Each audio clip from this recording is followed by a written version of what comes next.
Hello, everyone. Welcome to the Mob Archaeologist. I'm Angelo, and today Rick, Eric, and Tony will be taking you into Chicago like no one else ever has before. So, without further ado, take it away, boys. All right. All right, thanks. Thank you, It's Angelo. good to be back. That it is. How you doing, fellas? Doing great, brother. Doing All good. right. So we're talking about Chicago today. Yeah, just Yeah, sort of a great free for subject all, for I guess. Halloween. Oh, Yeah, we got and some dogs so she involved won't also. bother us. Yeah. Okay. But She's all yeah, I right. know for Yeah. myself. I mean, you guys have. I've learned immensely from your guys' knowledge of Chicago, and my interest in it is more of the organizational aspect because I feel like that's been the least covered, and when it is covered, it's kind of a distorted version of not just Chicago history, but even as Chicago played out over the decades. So I think you guys getting into your perspective. I mean, I have my own ideas about Chicago, but it's heavily informed by some of the actual like data that you guys have collected on it. Um, so do we want to talk about the structure? Because I think that's been one of the most debated aspects of it, right? Yeah, we might not even totally agree. I think we mostly do, uh, because it is very confusing. Yeah. You know, uh, depending on your source, you might be led in one direction, and a different source will say something completely different. And so we had to put everything together, you know, as a whole to try to make things fit. But we have to remember that uh, the Cosa Nostra in general adapts. Yeah. So there could have been organizational changes over time. Organizational. So especially in Yeah, Chicago. organizational changes over time because of different historical influences, different events that occur, and then there also may be some level of variation that kind of goes deep into the history of Cosa Nostra and different families in the U.S. because of local variations. I think in the mafia in Sicily itself, right? And there can be some level of sort of baseline variability, and then some level of change over time, right? But I think it's the shared understanding, of course, is that what people call the Chicago outfit is the Chicago Cosa Nostra family, the Chicago Mafia family. And therefore, it's going to, even if it has some local idiosyncrasies, all families in the Mafia have some level of local idiosyncrasy, their own history, corporate culture, because they've developed in response to their own set of events and histories. Even within New York, we see that over time, the five families of New York have somewhat different sort of organizational cultures, different sort of character. There's even stereotypes, of course, that will surround how people sort of assume those Even families, particular for boroughs example, in New right? York kind of have their own culture. I mean, I don't have personal experience, but from studying this, it's evident that they even see it that way. Yeah, there's Bronx guys and there's Brooklyn guys, right? Yeah, and I guess Queens is sort of stuck in between. But yeah, but those things are salient for people, and that's something to keep in mind also. So there's going to be variability in different families, but I think, as a shared framework, we see them as variations on a theme. So I'm interested both in what a local uh, example, like a specific family like Chicago, can tell us about the broader mafia, right? So we put it into a comparative perspective, but we're also, and I think especially, Rick and I, we do a lot of sort of deep and detailed delving into the actual history of the Chicago family, of the men who were involved in it, whether members or associates, the sort of criminal racket operations, as well as the formal organizational mafia framework of it. And I think it's really pays off to sort of combine this comparative perspective with a very very rooted local perspective, also to understand it as both an example of a wider phenomenon of the mafia, but also something that developed in unique circumstances in the city. And I think we got to clarify something Yeah. also for our listeners, that there's a myth about the Chicago outfit, that it's not part of the mafia, that it's not in the Cosa Nostra. And that can be further from the truth, because we have all kinds of insider information that shows that Chicago is part of the commission, and it's been part of the commission since the beginning. We not only have, you know, people like Joseph Bonanno and Bill Bonanno talking about Chicago's history in the commission, but we also have internal wiretaps. There's one from 1959 Yep. where Tony Accardo and Sam Giancana is having a conversation about the members of the commission. And so there shouldn't be any doubt that, they are a Cosa Nostra family. Or they might not use the word Cosa Nostra because that's more of an Eastern thing, but we're talking about the concept, that they belong to this larger organization where people do have to be made. There can be debate about how they're made, but they do have to be made members. And there is a distinction between made members and non-made members, even within the Chicago There seem to outfit. be Yeah. And there seem to be a lot yeah. of hangups. I've Yeah. taken my approach to Chicago is very much from a sort of a top-down view. And I had some debates with people, over what Chicago actually was, what they consisted of. And what I kept coming back to is a lot of people are very hung up on the specific language.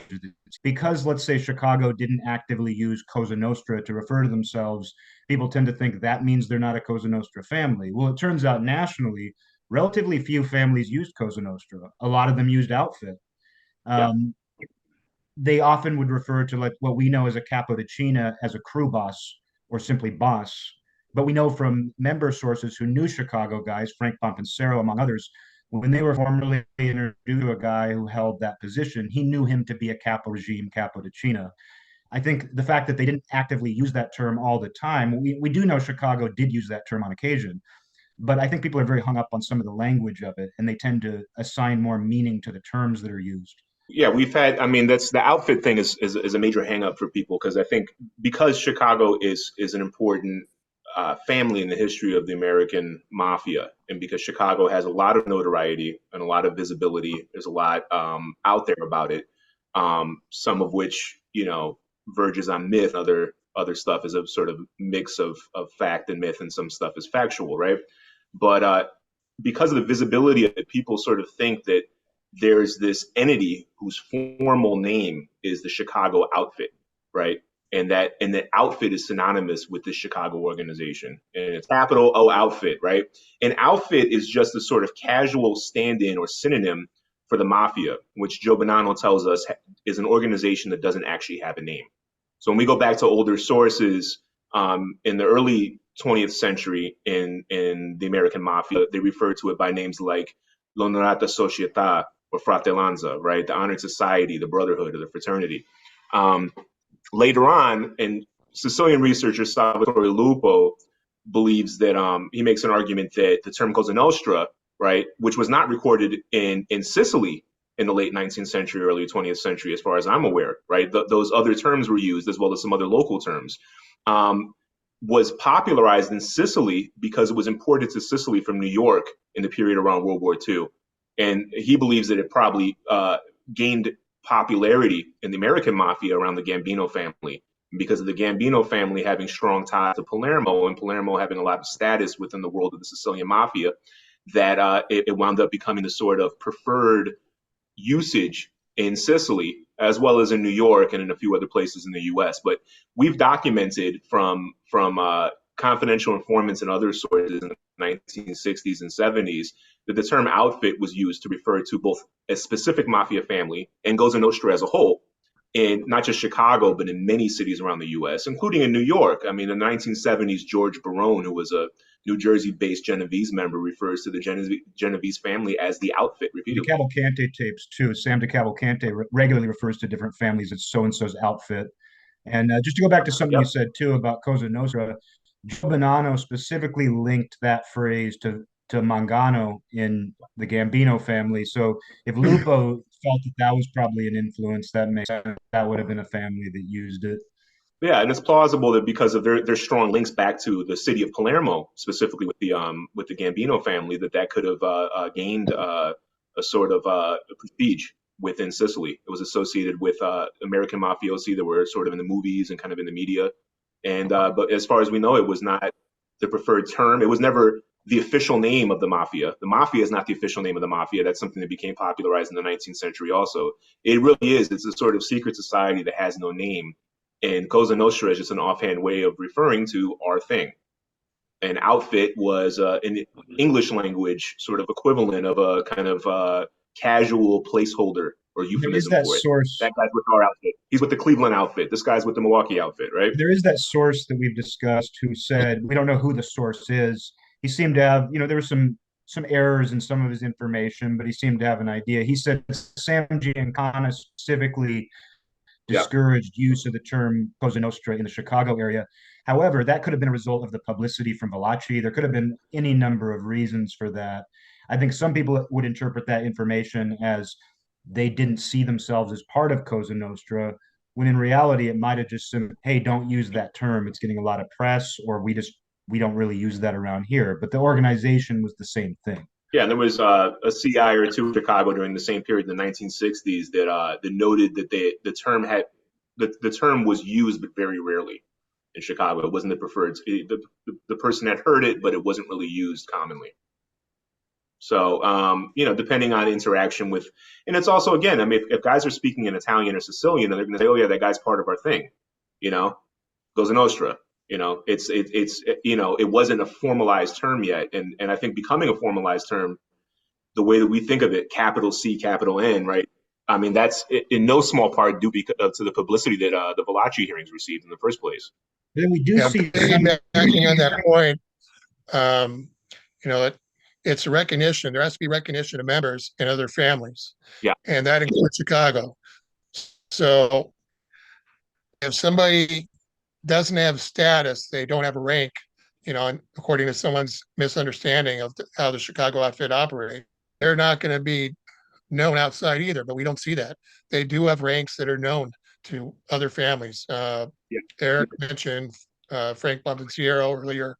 He was able to name off some guys and give their ranks. We see that in the example of Jimmy Fradiano and Johnny Rosselli in his biography, as well as court transcripts. And so these are just some examples about where it's understood they have to recognize each other and to work with each other, to cooperate with each other. There's connections with other families, and they're not going to be just some foreign body where you have a kind of a blob where you don't know what rank a person has. That's a necessary function of the organization. Yeah, they're not this alien thing that sort of had a sort of quasi-foreign status within the mafia. I mean, they were on the commission. From what we understand, it seems that they were, when the commission was formed in 1931, Chicago was essentially given a permanent seat on it. So Chicago, whereas other families come on and off of the commission, Cleveland and Buffalo initially, later on they're not on it for different reasons. Detroit, Philadelphia, Boston come onto the commission, at least the 1980s, and perhaps up till today, at least in some sort of formal aspect. Chicago has been a constituent part of the commission since its founding. Along with the New York families, Chicago is the constant in the sort of leadership strata within the American mafia families. That's important also. It's not something that was tacked on. And this has to do with we've talked about this in some other videos, the sort of events in the Castellamarese War, the way that was resolved. But it's also events that far precede that. So we have accounts from people like Nicola Gentile that talk about the importance and the national influence and the respect that were accorded to the mafia bosses of Chicago before Al Capone, assumed the mantle of boss of Chicago. And as far as we know, this is an old family in the mafia. It may be one of the older ones in the country. And we see evidence of mafia activity in Chicago starting in the 1870s and 1880s. Probably will devote an episode to it at some point because there's a lot of interesting, sort of historical discussion we can have about that, right? But this is something that by the time Al Capone is recognized as boss of Chicago, there's a mafia history in the city that goes back about 50 years, right? And it's not something that was an offshoot of the New York mafia.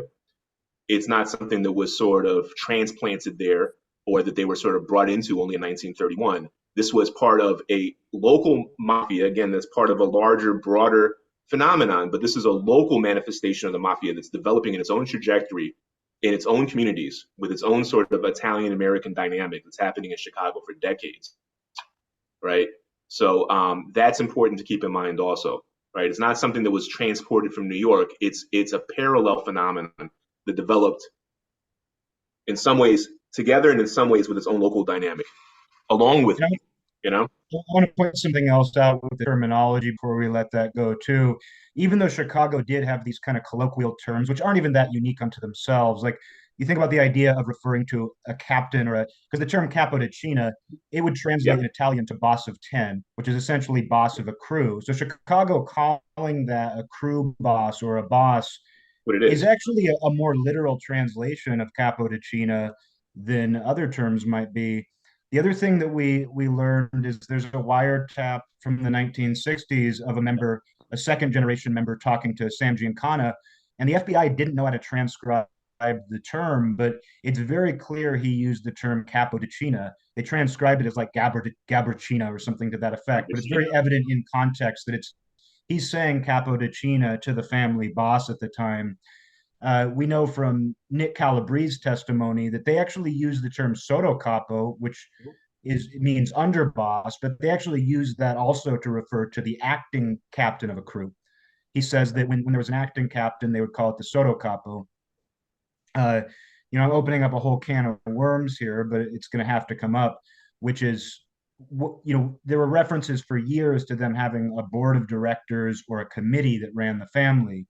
We speculated for a while whether this referred to something kind of different, almost like a ruling panel, or whether it was a traditional consiglio, which we know to have existed in the Sicilian mafia as well as in many early families. And what a consiglio was, just to sum it up very quickly, it was usually about 5 to maybe 7 guys, not just the family administration. It included the family administration, but often captains as well as select elder or senior soldiers. So we kind of wondered for a while, was this board of directors a consiglio or something like it that was just unique to Chicago? And then not very long ago, I came across a report from Frank Pompensero in 1969 where he had just met with Phil Aldericio. And he says, right now, with Sam Giancana gone and Battaglia going to prison, the family's being run by a consiglio. And he says it in Sicilian dialect. And he says this consiglio meets a couple times a month. And he specifically said there's no real debate. I think we all agreed when we saw that he's referring to a formal consiglio, which is a traditional Sicilian body that exists alongside the traditional hierarchy to help govern policy and preside over trials and things like Yeah, that it can be within the compared to a family. board of So, directors. yep, Yeah. exactly. So it made a lot of sense when we figured that out. And do you guys have anything you want to add to that? Just that we do see traditional terminology in use alongside this more casual terminology. I think we need to soon, our next step in this conversation might be to name some individuals, and then we could talk about their place on the consiglio. When One thing we I first yeah. encounter the Chicago outfit and really get an understanding, it's during the early 1960s, when the FBI is investigating and has wiretaps on different locations. And at that time, we see that Sam Giancana is he's considered the boss of the outfit at that time. Frank Ferraro was considered the underboss. And then we have different crew bosses or captains, capodecina, however you want to label them. And then we have a couple people we might call uh, elder statesmen, consigliere, and that would be Paul Ricca and Tony Accardo. So, Tony, maybe you want to discuss who some of the captains were at that time. Yeah. So the captains, and we don't always have an exact identification of this because in the early 1960s the FBI was sort of playing catch up. Especially in 1963 and thereabouts in the wake of the Valachi hearings to sort of make sense out of the different mafia families around the country and kind of like combine information and gather information. So as you said, they executed a bunch of illegal wiretaps that they weren't admissible in court, but some of them have been released through transcripts, and they often provide really important sources of information for people like us because they actually show some of these things being discussed in practice. They They can be very illuminating, right? But from what we understand in the 1960s, we know for a fact that there is a North Side crew or a Rush Street crew, right? That crew in the 1960s until his death in the 1970s is led by Ross Prio, who was born Rosario Fabricini and then changed his name to Rosario Priola. He was born in Cimina, Sicily. He was the capodecina of the North Side crew. We have a crew in Chicago Heights, which is very well known in the 1960s and again up until his death in the 1970s. The capodecina of that crew was Frankie Laporte, whose actual name was Francesco Di Parota. We have a crew that by this time in the 1960s is based in Elmwood Park, which is a near northwest suburb of the city of Chicago, directly borders the city, has a very large Italian population historically, and is a very important place in the history of the Chicago mob. A lot of the members of this crew had originally been based in the Grand Avenue neighborhood, which is an inner city Italian neighborhood, but had moved out to the suburbs. But at least by the time of the 1960s, people referred to this as the Elmwood Park crew. And the crew is under John Peters Cerrone, Jackie Cerrone. And then later, Joe Gagliano, right? We have a crew that, some of the history of these crews might not always be accessible to us because essentially a lot of the really good data starts being collected by the FBI in the early 1960s. We're not always sure exactly where they started, if they moved, what the succession of captains was. But we know that in the 1960s, there was a crew that was mainly based in Melrose Park in the western suburbs, in some adjacent suburbs, and also in some parts of the west side of the city of Chicago. And that was the crew that was headed by Salvatore Teets Battaglia, right? Later on, that crew was then headed by Joey Lombardo, and the base of operations was centered in the Grand Avenue neighborhood of Chicago. That's the same crew. There was a crew during this time period also based in Melrose Park and parts of Cicero, for the most part, that was headed by Joey Ayupa, who in the 1970s becomes boss of the family, right? We often refer to this as the Melrose Park crew, but there was more than one crew that was operating in the Melrose Park area, and this crew also had, because this crew also had some operations in territory, right? Then there was the crew that, sort of like a really infamous crew that we still refer to as the Cicero crew, right? Some people call it, I've heard people call it the Taylor Street Cicero crew, people from Chicago, right? Because its origins, as with some of these other crews, is tied to the Taylor Street name, which is sort of the major Little Italy in Chicago historically. And that crew in the 1960s is headed by Fioravante Fifi Buccieri, who was a Taylor Street guy, and then basically moved his operations at some point mainly to Cicero. But they also had operations in the city. They even had operations extending into the south side of the city.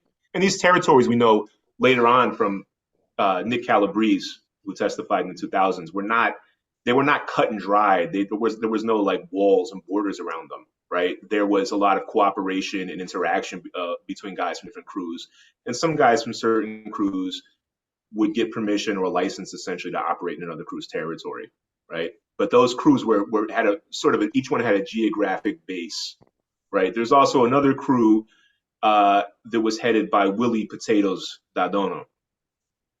And that crew was probably a little bit less discernible. That crew was sort of based farther out, for the most part, in the western and northwestern suburbs. And seems like over time it took its base of operations primarily in McHenry County in the northwest suburbs.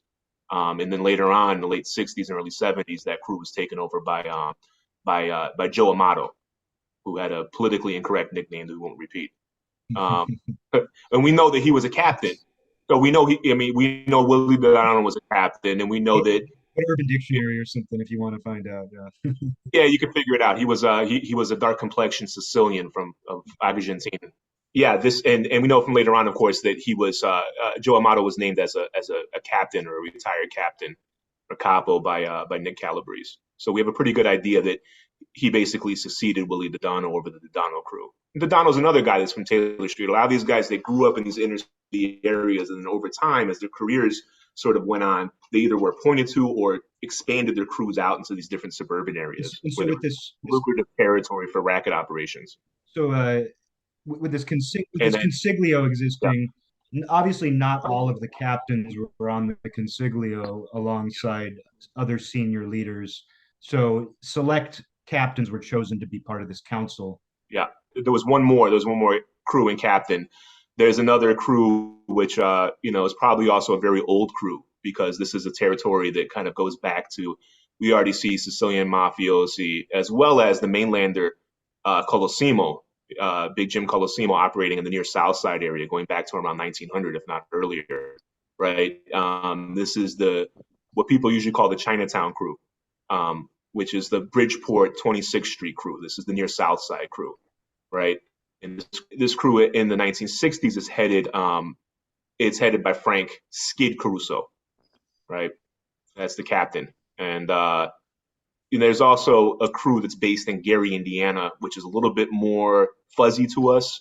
We know that Tony Pinelli, who was a Chicago guy from Cala Cibetta in Enna, was now today Enna province in Sicily. At least in the late 1950s and into the early 1960s, seems to still have been the formal capo, according to LA member sources, of this Gary, Indiana-based crew. And it's possible that at that time he was either succeeded or sometime in the 50s, I think Gaetano Morgano, who was also from Cala Cibetta and was later deported back to Sicily, might have been acting for him because Tony Pinelli spent most of his time in the 50s in Southern California. He was also very well connected to Pittsburgh. We don't have to go too deep on that, but he was a business partner of the Pittsburgh boss who was from that same region of Sicily. Intermarried with the guys from Ribera. His children intermarried with the boss of the DeCavalcante's daughter, I believe it was, Phil Amari. And Jim DeGeorge, the former Chicago captain, also intermarried with their children remarried. So very interesting guy who doesn't get a lot of attention. Yeah.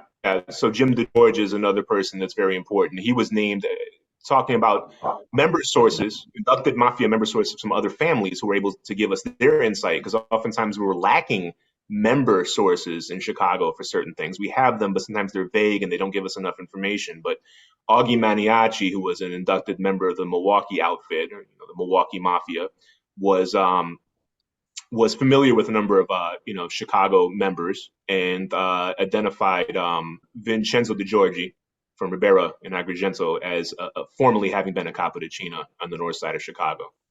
So as far as we know, that's the crew that later on Ross Prio is heading, right? And at this point in the 60s, he's essentially splitting his time between Chicago and a cattle ranch in Wisconsin, and kind of unclear exactly what his status is. Maybe a retired captain. We believe there might have been another crew headed by Jimmy the Barber Catora. Yeah, in the 70s at least. And there seems to, and there's at least some evidence from the above mentioned wiretap of Giancana's sit down with a suspected member in the south suburbs. It seems to refer to another, and this is where he uses the word capodecina. His capodecina was somebody who was not Frankie Laporte, apparently, and as far as we know, Frankie Laporte took over from Jim Emery, Vincenzo Amirado, who took over from Dominic Roberto. And this is the sort of trajectory of succession of capodecina that we have in Chicago Heights. But, there's things we don't know. And there may have been more crews in the past, or some of these crews might have been broken up or mixed together. And it's possible that in the early 1960s, there could have been a couple of these sort of crews that soon afterwards maybe were merged with the other crews or broken apart or something. So, we can't ever say that there have been a little bit more going on. There could have been a couple, some families in the U.S. Mafia had captains that didn't have soldiers assigned to them. We don't know for a fact, some of these guys in Chicago could have had that status. As we addressed in another episode, Chicago Heights once had its own completely separate Borgata that was merged Chicago Heights. So it's possible maybe there were multiple, let's say 2 crews that originally came from Chicago Heights, because I've seen that same wiretap you're referring to interpreted that as there was another capodecina in the Chicago Heights area who had members there. Doesn't necessarily mean the captain was based there, but there was a Chicago Heights-based member reporting to somebody who was not Frankie Laporte. So it's an open question. Yeah, and it's possible that that as Rick mentioned, Jimmy Cadawara, Vincenzo Cadawara, who was also from Agrigento province in Sicily, notorious guy that was killed in the 1970s. Apparently ran afoul of the family's administration at that point, and was a contract was put on him. A number of sources have identified him as having been a captain in the 70s, and so he otherwise doesn't fit. In the 70s, I think we have a very good grasp on who the captains and who the crews were, right? So if he was a captain during that time period, he wouldn't seem to fit the crew structure and succession that we know of for the crews that were already enumerated. So it's possible that he may have taken over a crew that, was under a different captain previously. And, when he was killed in the 1970s, a couple of his guys were killed also. And it's possible that they deactivated that crew and maybe assigned whatever members were left to other crews. Yeah, he operated This in happens the all the time area in right in Mafia. between Chicago Heights and Chinatown. Yep. And it's Yep. interesting that in Toots Caruso's FBI file, it Mhm. suggests he was in his crew. But if you look in Frank Laporte's FBI file, it suggests that he was in his crew. So, and this is at the same time. So Yeah. even the FBI was confused. They were legitimately confused. Yeah. And then we have, one or two other sources, and they're not member sources that have been adamant that Jimmy Kadawara was the captain of his own crew, and it was not the Southside Chinatown crew, and was not the Frank Laporte, Chicago Heights crew. It's one of these things that hopefully, we've been learning things just over the past few years that were just not available to researchers until quite recently, because they're in FBI files that were not released to the public until sometimes within the last couple of years, right? And, hopefully with future information will come out in files that can help to clarify this, right? Because there may not be anybody left alive That's that a really very good knows, point. Yep. Yeah. I want to back Yeah. up that point that this is a learning Oh, yeah. process for all of us. Even though we've been studying the Chicago mob for many years, decades for some of us, maybe, Yeah.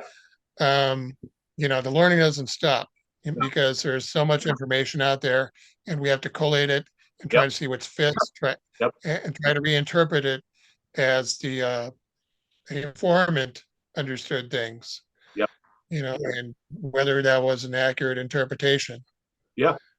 And not all sources are equal, right? So obviously we privilege member sources, by which we mean made guys in the Mafia, right? Made guys in the Chicago family, and also made guys in other families that interacted as members with Chicago members, right? Because they're able to give us a level of insight specifically into the formal organizational aspect of the Chicago family, which has been largely obscured. And, for the most part, in many ways, didn't really come to light to the public in any sort of rigorous way until the family secrets trial in 2007. It's important to underscore people that might not be as familiar with this topic that Chicago did not have a made member of the Mafia flip and testify in court as a cooperating witness until the 2000s. So we have basically snippets of information in FBI documents that do come from inducted member sources. There were made guys that gave information as confidential informants, right? But that information, they weren't compelled to testify. They weren't in court. They were sort of free to kind of engage the FBI to the level that they wanted to. They could have been withholding information. They may have been dishonest, and also just in general, it's incomplete. Whereas Nick Calabrese was put on the stand and was cross-examined about specific aspects relating to the organizational formal Mafia, entity in Chicago, which, obviously it confirmed that this organization and all of its features was almost exactly the same as what you would see in any other Mafia family in the U.S. or for Sicily, for that matter, except for the fact that he's speaking English for the most part. Right. If you didn't mind, I want to go up a rung while we were talking about you broke down all the captains. Yeah. And I want to go up a rung in the hierarchy because this seems to be a huge point of confusion and contention, even when it comes to Chicago. Because, for many years, there's been this idea, and it's not entirely unfounded, that Chicago had sort of a rank above what we think of as the official boss. And, people like Paul Ricca and Tony Accardo have been listed in that role for obvious reasons, because these were former bosses who held a great deal of authority. We know when Sam Giancana, left the country, they were basically the ones running the family. They were the final authority. However, because we now know they had a consiglio, which is a traditional Sicilian body that was found across the United States, I think that knowing what we know about the consiglio and other families, it helps contextualize what their role actually was. We've heard those guys referred to as the chairman. Well, we know in Yeah. San Jose, for example, the San Jose family had a formal council, a formal consiglio, and they actually had an elected secretary or chairman who had, in some ways, more authority than the family boss. Stefano Zaccoli of the San Jose family was recorded talking to the San Francisco boss, saying he could actually go to New York and get the boss of San Jose taken down. So Yeah. this council in San Jose was horizontal to the boss. In some ways, it had more power. If they didn't feel like the boss was doing a good job, they could go to the commission and have him taken down. They all had an equal vote on these council meetings.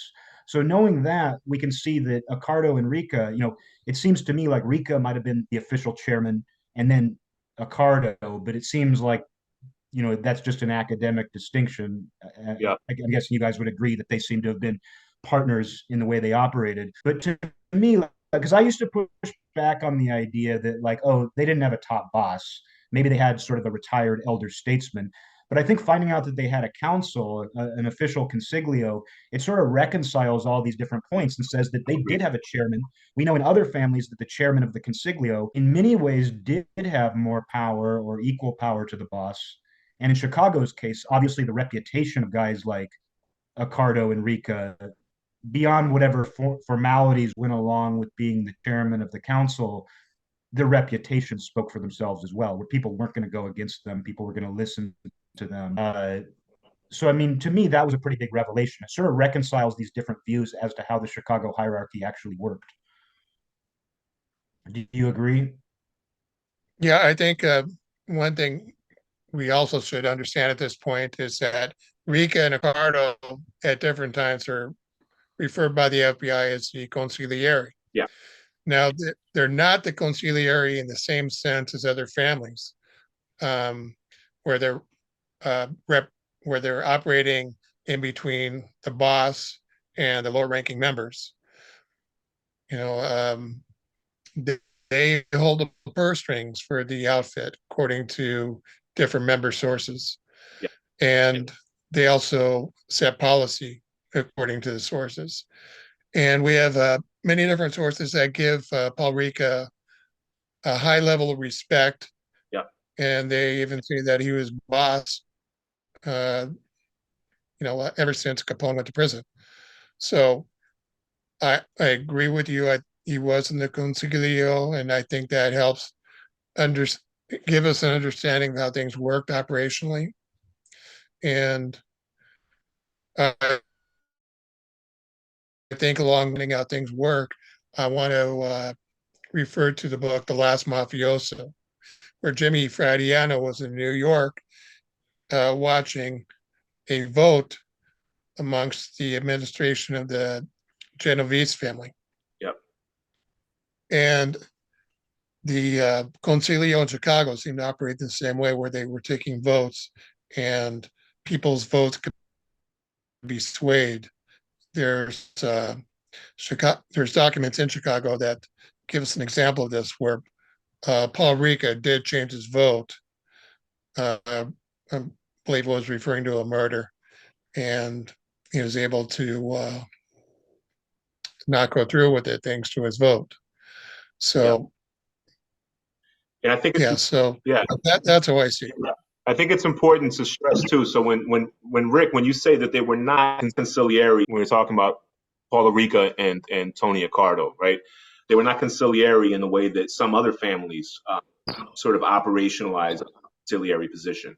And it was, it's kind of evolved in the New York families to sort of be thought of as a number 3 position within the family. And that's a specific sort of evolution. We know that there was a lot more sort of flexibility within Sicily and within the U.S., I think, of how much power a consigliere could hold and what the relationship of the consigliere to the membership and to the administration was, right? But it's important to understand, too, that the FBI considered Ricca and Accardo to be consigliere. And people may have noticed already the word concilio and the word consigliere both share the same roots. Consigliere is a counselor in Italian. A consigliere is a person that is on a council, right? And concilio is a council, right, or a committee. And so they were absolutely conciliary in the sense that we have member sources that are able to identify them as part of this sort of ruling administrative body that works together with the boss and the underboss and some of the captains to administer the family, right? They appear to have been chairman, if we're thinking of a board of directors, they're the chairman of the board, right? Whereas there's an executive, which is the actual boss that represents the family to the national mafia and is also the head of the chain of command. That person is like the president, of a company, right? Or the president of a country, right? This person is the actual person that makes those decisions and who is the formal head of the chain of command. But that person is still beholden to this sort of body of elder statesmen and advisors, right? That the boss is not able to act as a dictator or a tyrant, right? It doesn't. This person doesn't have an unchecked authority to do whatever they want, right? There's a system was in place at least far back in the day. It kind of decayed over time, apparently, but it was in place in many families in the U.S. and has precedence in Sicily. Milwaukee had When it. we say Ricca and Accardo, I think it's really important also to note Ricca and Accardo had their position on this, as far as we know, not because a family that has one consigliere as opposed to having a body which fulfills the same functions more or less, right? That position is either appointed by the boss or is elected by the membership. Accardo and Ricca have their status as the chairman or the heads of this ruling and advisory body by dint of the fact that they previously had been official bosses, and I think that's pretty clear. We know for a fact that Accardo was the boss that preceded Sam Giancana, right? So Accardo was boss from the 1940s into 1956. There is some conflicting information. A lot of people out there will probably ask, what about Frank Nitti, which was not his name? Of course, his name was Francesco Raffaele Nitto, and the newspapers started calling him Frank Nitti, and that stuck, right? But Frank Nitto was, we don't really know actually what his position was. He was an important person. He was almost certainly an administration member, I would think. He was on the 1930s, early 1940s version of the Consiglio in Chicago. I think that could be said without a doubt. But we have conflicting information as to who the boss was following Al Capone's imprisonment for tax evasion in 1931. And we have Salvatore Piscopo, who was a member of the LA family, who knew Chicago members like Johnny Roselli very well and was familiar with some of the events in Chicago. And he explicitly stated that Paul Ricca was the boss in the 1930s. And that Nitto was one of the leaders of the family, but he said Paul Ricca was the boss.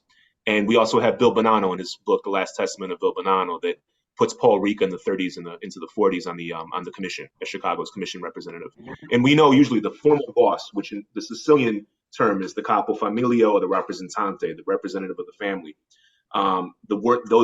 That's the office that in English we translate as boss, right? This is the person that's not just the head of the chain of command in the family, right? The executive, right? But is also the person that represents the family to the national mafia. So the fact that Ricca and we don't have any sources that say that Frank Nitto ever attended a commission meeting or ever led one representing Chicago. Now, and we do have some sources that say that the Nitto was boss. Chicago confidential informant sources that say the Nitto was boss and that Ricca wasn't boss, but we don't know if these people were inducted members of the mafia. They may not have the same sort of level of insights if they weren't. We don't know for a fact. We don't know if these people were associates. We don't know if they're, family members or hangers-on in some cases, right? We don't always know if they're in a position to actually know that for a fact, or if they're just assuming that or spreading a rumor, right? They may be on point. They may not be, because we have to ask ourselves, is this source even in a position to actually know these organizational things? And we know that Chicago was a very secretive family that had a lot of internal secrecy. This is something that comes out later on also, right? So if this person is not an inducted member of the mafia, or within an extremely small trusted circle of associates of men like Gus Alex and Murray Humphreys, right, who were exceptional men that were utilized by the leadership of the Chicago Mafia as partners, right, and as trusted confidants. That's a very small number of people, right, that actually would know these things. And so when Sal Piscopo was not a Chicago member, but he is a member of the LA family and knows Chicago members as a member of the Mafia. So I think that that combined with the Bill Bonanno claim that Ricca was on the commission is a very strong indication that Ricca was the boss after. So Right. long way of saying that both Ricca and Accardo almost certainly were the official bosses of the family for certain periods. And therefore, from the 60s into the 70s, they have this chairman status at the head of the ruling concilio, right? And I want to break something down related to that. You Yeah. mentioned that obviously the term consiglio lends itself to the term consigliere. Yeah. Obviously somebody who sits on the council would be a counselor. So those words are obviously closely related. Yeah. In San Jose, we have examples of this council all around the country. This isn't something arbitrary. This isn't a theory at this point. This is something that existed in Yeah. Sicily and the United States. In San Jose, there's no evidence they actually had what we typically refer to as the official consigliere. What they had was an elected chairman or secretary of their council. We actually know from informants that there was a succession to it even. An informant was able to identify 3 successive chairmen of the council.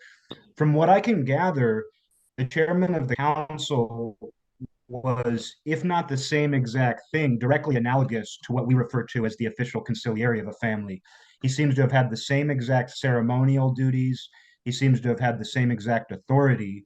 And as we learn more about the traditional consigliere role, sometimes he could have equal weight boss, if not more. Bill Bonanno said the consigliere in a family was so powerful, he could actually turn the entire membership against the boss. He could use it for good or bad, as Bill Bonanno said.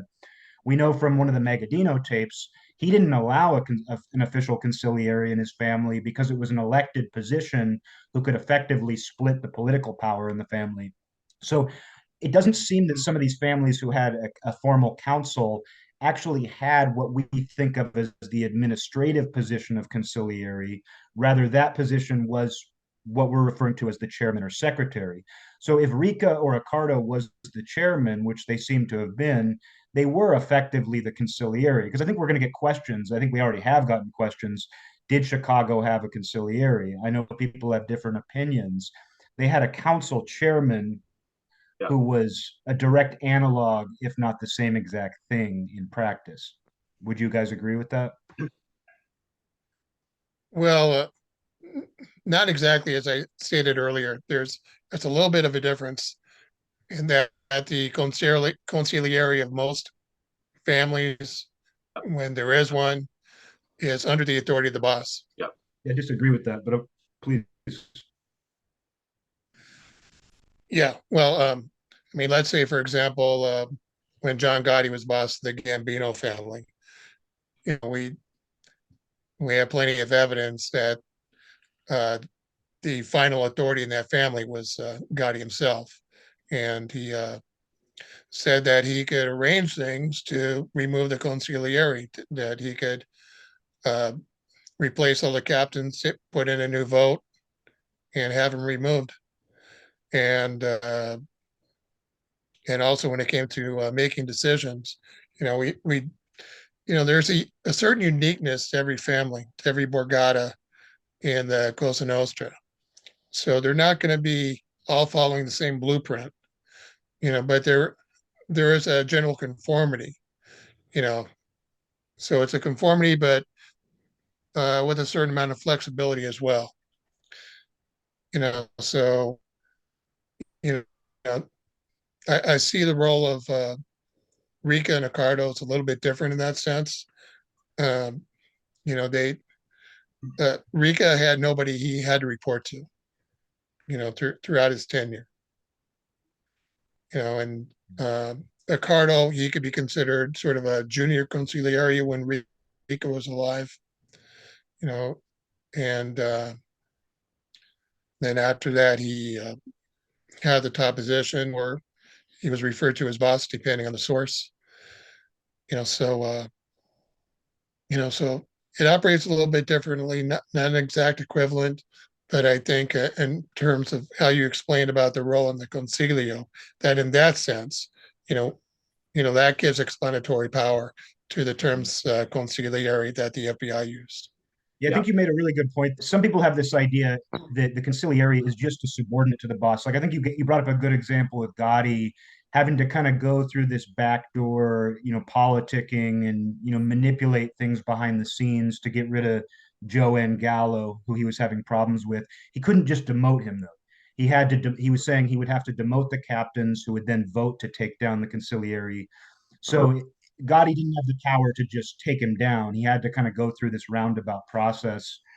And when I think though about when I said I disagree, it's like I was thinking of examples like in Philadelphia there was a longtime consigliere, Joe Rugnetta, who was head of the Calabrian faction. And even though Angelo Bruno was the boss and a commission member at that time, he didn't have the authority to, or rather, Joe Rugnetta had the authority to completely challenge Angelo Bruno on everything. Where he had his own faction under him, he kind of ran on his own. And then there's an example where Angelo Bruno wanted to have an induction ceremony, and Joe Rugnetta opposed it, and he said, the Calabrian faction doesn't have a candidate, and we don't want you to host it in New Jersey where the Sicilian faction rules things. And so Angelo Bruno went to the commission and said, hey, my consigliere is opposing this induction ceremony. What do I do? The commission told him, you should still go through with the ceremony, but do whatever he wants. So in this instance, you have a consigliere who's telling the boss, don't do the induction ceremony unless it's on my terms. We have some other examples in Philadelphia like that. So when I said I disagree, what I meant is, we have examples of the consigliere being massively powerful, being able to effectively challenge the boss. And I know what you're getting at, that we have examples too where it's more subordinate. And in Chicago's example, with the council in mind, especially, they were not subordinate to the boss. They might have been technically equals in terms of having a vote, but I think in terms of practice, guys like Ricca and Accardo were far more important. I don't even know that we disagree on that. I think we were just Yeah. using different examples. And I think Joe Bonanno also said that the consigliere in different families Very. will, yeah, he'll have different amounts of power. Yep. Yeah. He may not have used those words exactly, but, I think that's the point that he got at, and also the Cosa Nostra in general is very political. And so if you have the respect not only of your subordinates, but also of your peers, as a boss, you could probably do things and probably break some rules to get what you want that other bosses wouldn't be able to. You know, they would have to follow all the rules, and if they didn't have the support of their captains or soldiers, they could easily be replaced. Yep. May I say something? Yeah, go ahead, Angela.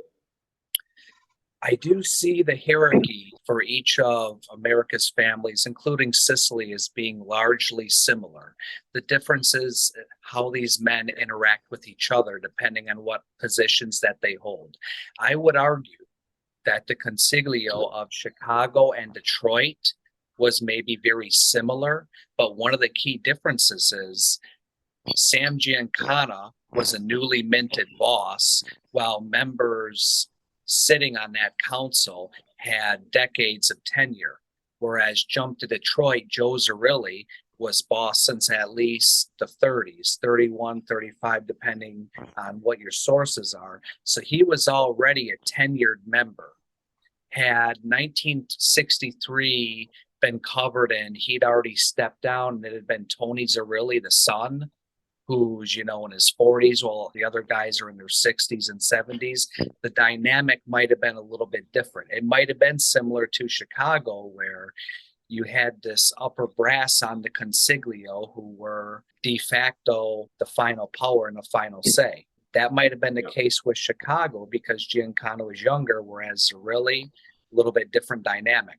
So even with these consiglio and the boss and the relationships that they have, it does largely depend on who's occupying the positions, what, where, and when.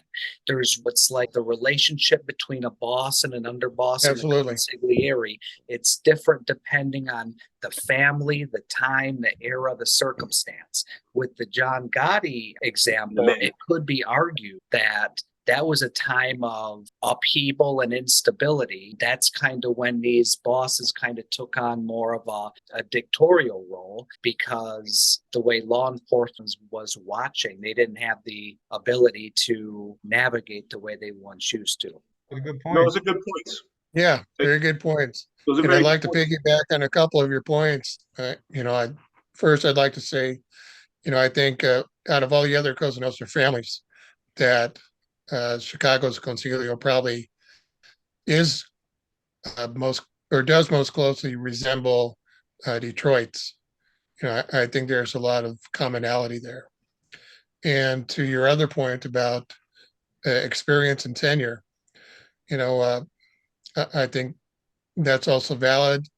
We can look at Paul Ricca, that it looks like in his case that he may have been appointed by Al Capone when Al Capone, before Al Capone went away. Good guess. We see that there was a special relationship between Ricca and Capone, that Capone was best man at his wedding, that Ricca acted as Capone's representative to an encounter with Salvatore Maranzano in New York, where he threatened to end hostilities through the use of airplanes. Yeah. And It also was Capone's emissary to ask Stefano Magaddino of the Buffalo family to accept an offer for a commission seat. Right. Ricca, before Ricca is the official boss of Chicago, assuming that he was, which I think it's a good assumption, right? He was already a person that was rubbing elbows with the most powerful and influential bosses in the world of the mafia, right? This is not an outsider. Absolutely. Yes, he was born in Naples. No. Yes, he wasn't Sicilian. This is a period when the mafia is really, really changing to reflect the sort of Italian American as opposed to just Sicilian dynamics of the mafia in the U.S. And Ricca is, as with Capone, all evidence is that once they were into the mafia, these guys were respected and they played a major political role. And yeah, Ricca was already working essentially as the emissary, the spokesman, speaking directly for Capone to some of the most powerful people in the mafia during a period of very important political conflict, the Castellan-Reyes War. And you I brought think up that's really important. you brought up Sal Piscopo, who was an LA informant, LA member, very close to Johnny Roselli. Yeah. And I know he told the FBI, he was talking about the consigliere position. I just want to kind of put an end note on that. He said that it could be somebody, depending on the personality involved, it could be a massively important individual who could even attend commission meetings. And he said it could be somebody, though, depending on the personality again, who Yep. was really just had very little going on. So there's an entire spectrum to the position. And I think why I wanted to focus on that a little bit too is because people still have this Godfather view of what that position is, that it doesn't even have to be a member. It could just be a guy who does the boss's bidding and gives him advice, when it can actually be somebody who has the power to veto what the boss wants. And in the example Rick used, it's like Gotti had to go around. He couldn't just challenge the consigliere. He had to go around that. And Yeah. so, we can see it, however you want to define the roles of guys like Ricca and Accardo, they're at the absolute, they define the limit, the top limit of that spectrum. Yeah, I don't think anybody disagrees with their level of power and influence in totally that agree. organization. And I'd like to also add about Tony Accardo, about his place and tenure in the Chicago organization, that he probably started out being appointed as acting boss when Ricca and the other members of the leadership at that time in 1943 were going to prison, that he was designated to be responsible for the outfit. And he wasn't elected to his position either, that he was designated, and he apparently continued to continue as a full boss after they were let out of prison, Yeah, and I that would lasted assume, for about 10 years. yeah, I would assume, and it's also we don't because we don't have insider sources that are able to give us, we don't have a Valachi, let alone some of the people that came in later decades in the New York Mafia who were able to give us really accurate insight into the not just the formal organizational makeup of a family, but how these events actually unfold and how they're the procedurally how the approaches them and takes care of them in terms of elections, in terms of acting versus formally ratified boss, right? So it's possible for we don't know that it's possible that when Ricca was hit with and it wasn't just Ricca. We should also understand all of the men essentially who we think of as probably forming the Chicago Consiglio in the post Capone era from the 1930s into the early 1940s were indicted and convicted for extorting Hollywood movie studios in 1943. Essentially, as far as we know, the entire leadership strata of the Chicago outfit was taken out and incarcerated, and they didn't stay in there very long because of probably of some political shenanigans, right? But this would have been a major crisis for the Chicago family, and I would suspect.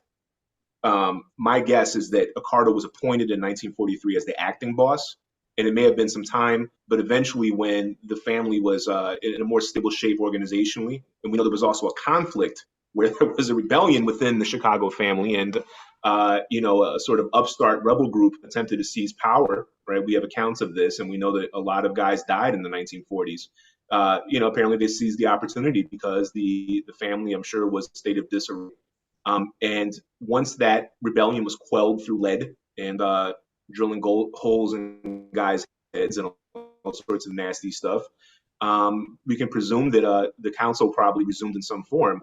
And I would think that at that point they would have to actually hold, even if it's a formality, they would have to hold some sort of formal vote to ratify Accardo as the official boss.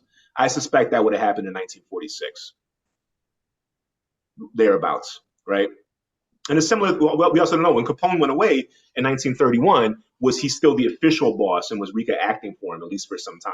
Right. We know this happened with Vito Genovese, for example, went away, or with Lucky Luciano, also. Right. I mean, these guys. We don't know. Did Capone still have a status? Even if it was in name only, was he a formal boss at least for some time after he was incarcerated? I don't. I'm Yeah, not saying because he actually was. he went to prison Yeah. The first time in 1929. Yeah. Yeah, in 1929. We know he was a member of the Mafia then, but he was not a member of the Chicago family at that point. He was a member of the Genovese family, right? In the 1931, he's convicted. Right, under Sentenced. Joe the Boss area.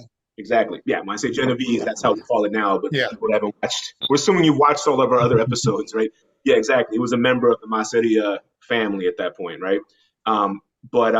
Yeah, we don't know. I'm not saying that Ricca was only acting for some period or something, right? But we don't know, and we know that those sorts of arrangements are common in the mafia. We know. So I think that even with appointment, I think that because Chicago had this formal council system, and we know that, I think that council played a role in these things. What I was going to say, right? just with that in mind, is we know the mafia is largely a story of precedent.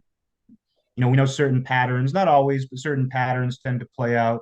What we know from the 1960s, and like you guys know the exact timeline far better than I, but when Sam Giancana takes off, we know that Battaglia is either tapped as his successor or acting boss, and then he goes in, and then that's when we find out from Bompensero the family's being run by the Consiglio, Yeah. with Ricca and Accardo chairing this council. And so it makes you wonder if that had played out even earlier, like the era you're talking about, because it's very unlikely they invented the Consiglio in the 1960s, given it's a traditional body. And they called it the Consiglio in Siciliano. Bompensero actually used the Sicilian dialect version. He's reporting what Alderizio told him, in that report. So they even used the dialect version. But then, based on the fact, though, that the family was being run by the Consiglio with Ricca and Accardo as the heads of that, it makes you wonder if that had played out even earlier in this 1940s conflict, or the the Hollywood extortion and everything. If maybe that had played out when Capone went to prison. Hard to say. They could just as well have appointed an acting boss, or had somebody else get elected the new boss, or been appointed. But it does make me wonder if there was a history of them using the council to run things during the interim. Well, Rick, Yeah, this is our educated guess. This is our speculation, but it's Right. based on, a lot of research. Yeah, what I would say, and just speaking about precedent, right? Because we know we have, there's a lot of mysteries with Giancana. I'll be honest with you. I mean, some of the guy's kind of larger than life. He's a sort of James Bond type figure, but it's not just popular accounts of him and like images of him schmoozing with the Rat Pack or something, right? And the McGuire sisters and conspiracy theories about JFK and stuff, right? I've read, and Rick has read, and Eric, maybe you've read. I mean, quite a few of the FBI files and surveillance files on Giancana. I mean, he seems that they had reports that he was in Lebanon. They had reports that he was in Spain. They had reports that he was in Peru, that he was in Central America. He was living in Mexico with like diplomats, essentially.